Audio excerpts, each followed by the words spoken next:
Macaque! Oh, the hen has laid eggs. Today, my Ammachi is going to make egg curry out of those eggs. Please like, comment and subscribe. And don't forget to hit the bell icon. ഇന്ന് ഒരു മുട്ട roast ഉണ്ടാക്കാം. മുട്ട റോസ്റ്റിന് വേണ്ടിയിട്ട് അത് അപ്പത്തിനും ചോറിനും ചപ്പാത്തിക്കും എല്ലാം കഴിക്കാവുന്ന ഒരു മുട്ട റോസ്റ്റാണ്. അതിന് വേണ്ടിയിട്ട് ഒരു 6 മുട്ട പുഴുങ്ങി എടുത്ത് വെച്ചിട്ടുണ്ട്.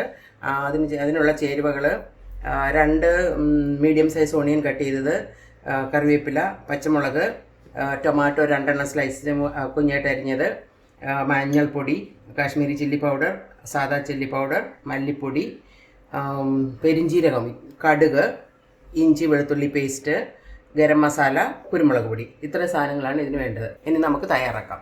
ഇനി നമുക്ക് മുട്ട റോസ്റ്റിനുള്ള മസാല തയ്യാറാക്കാം. അതിനുവേണ്ടി ഒരു പാൻ അടുപ്പത്ത് വെച്ചു, ഫയർ ഓൺ ചെയ്തു. ഇനിയും ഒരു 2-3 സ്പൂൺ ഓയിൽ അതിലേക്ക് ഒഴിക്കാം. ഓയിൽ ചൂടായി വരുമ്പോൾ ഒരു 1/2 സ്പൂൺ കടുക് പൊട്ടി തുടങ്ങി.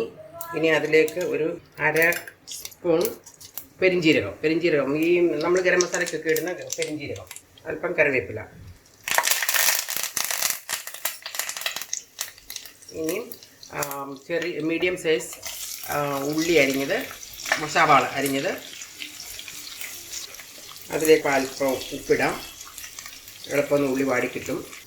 ഉള്ളി ഏകദേശമായി. ഇനി നമുക്കതിലേക്ക് 2 പച്ചമുളക് ഇടാം. ഇനി ഒരു ടീസ്പൂൺ ജിഞ്ചർ ഗാർലിക് പേസ്റ്റ്. ഇത് അല്പം ഒന്ന് പച്ചമുളകൊക്കെ പോയി വന്നിട്ട് നമുക്ക് ഇതിലേക്ക് മസാലകൾ ചേർക്കാം. പിന്നെ തക്കാളി ഇട്ട് ഉള്ളി നന്നായിട്ട് വഴന്നു. ഇതിലേക്ക് നമുക്ക് അല്പം മഞ്ഞൾപ്പൊടി ഇടാം. മഞ്ഞൾപ്പൊടിയുടെ പച്ചമണമൊക്കെ ഒന്ന് മാറി വരുമ്പോൾ മുളക് പൊടി, ഒരു 1.5 സ്പൂൺ കാശ്മീരി ചില്ലി പൗഡർ, സാദാ മുളക് പൊടി, മല്ലിപ്പൊടി 2 സ്പൂൺ, 2-2.5 സ്പൂൺ ഇടാം. ചെറിയ ടീസ്പൂണിനാണ്, അതുകൊണ്ട് ഗരം മസാല ടീസ്പൂണിന് 1 ടീസ്പൂൺ, കുരുമുളക് പൊടിച്ചത്. ഇത് നന്നായിട്ടൊന്ന് മൂക്കണം. മുളകും മല്ലിയും ഗരം മസാലയും എല്ലാം കൂടെ നന്നായിട്ടൊന്ന് മൂത്ത് വരുമ്പം അതിലേക്ക് നമുക്ക് തക്കാളി ആഡ് ചെയ്യാം.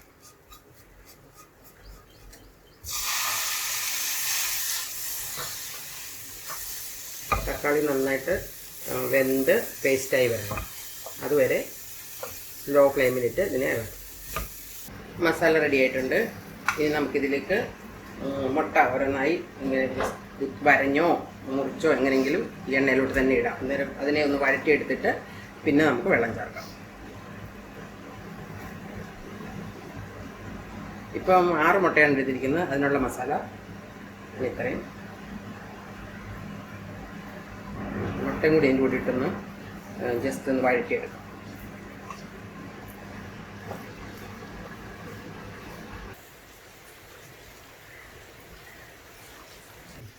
മുട്ടയൊക്കെ ഏകദേശം അടി വന്നിട്ടുണ്ട്. മുട്ട ഇളക്കുമ്പോൾ വളരെ സൂക്ഷിക്കണം, അല്ലെങ്കിൽ മുട്ട പൊട്ടിപ്പോകും. അതുകൊണ്ട് വളരെ കെയർഫുള്ളായിട്ട് മുട്ട ഇളക്കണം. ഇനി ബാക്കിയിരിക്കുന്ന കറിവേപ്പിലൂടെ നമുക്ക് ആഡ് ചെയ്യാം. ഈ സമയത്ത് വെള്ളം ചേർക്കാം. ആവശ്യത്തിന് വെള്ളം ചേർക്കാം. എത്ര വെള്ളം വേണോ നമുക്ക് അതനുസരിച്ച് വെള്ളം ചേർക്കാം. ഉപ്പ് നോക്കണം. ഉപ്പ് നോക്കിയിട്ട് ഉപ്പ് ആവശ്യമുണ്ടെങ്കിൽ കുറച്ചുകൂടി ചേർത്ത് കൊടുക്കാം. അല്പം ഉപ്പൊടി ചേർക്കാം. ഇനി ഇതിനെ അടച്ചു വെച്ച് അല്പനേരം വേവിക്കാം. ഇപ്പോൾ പുറത്ത് നല്ല മഴ നടക്കുകയാണ്. ഇവിടെ മഴ വളരെ കുറവായിരുന്നു. ഇപ്പോൾ ഇന്നലെ തൊട്ട് മഴ പെയ്യാൻ തുടങ്ങി. പുറത്ത് നല്ല ഭംഗിയായിട്ട് മഴ പെയ്യുന്നു. കാണാൻ നല്ല രസമുണ്ട്. അതിൻ്റെ കൂടെ ഇടിയപ്പവും മുട്ടക്കറിയും കഴിക്കാൻ പോകാം. നമ്മുടെ മുട്ട റോസ്റ്റ് റെഡി. നല്ല എല്ലാം പറ്റി നല്ല എണ്ണയൊക്കെ തെളിഞ്ഞ് നല്ല ഭംഗിയായിട്ട് വന്നിട്ടുണ്ട്.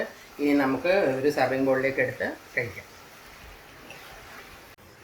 ഇടിയപ്പവും മുട്ട റോസ്റ്റും റെഡി. ട്രൈ ചെയ്ത് നോക്കണം. ഇഷ്ടപ്പെട്ടാൽ ലൈക്കും കമൻറ്റും ചെയ്യാൻ മറക്കരുത്. ഇനിയും വീണ്ടും അടുത്ത വീഡിയോയിൽ കാണാം.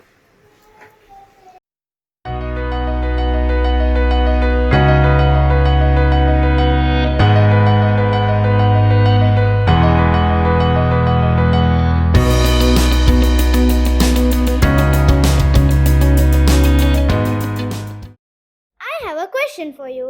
Who came first, the egg or the chicken? My thoughts is the chicken, but share your thoughts in the comments. Thank you for watching.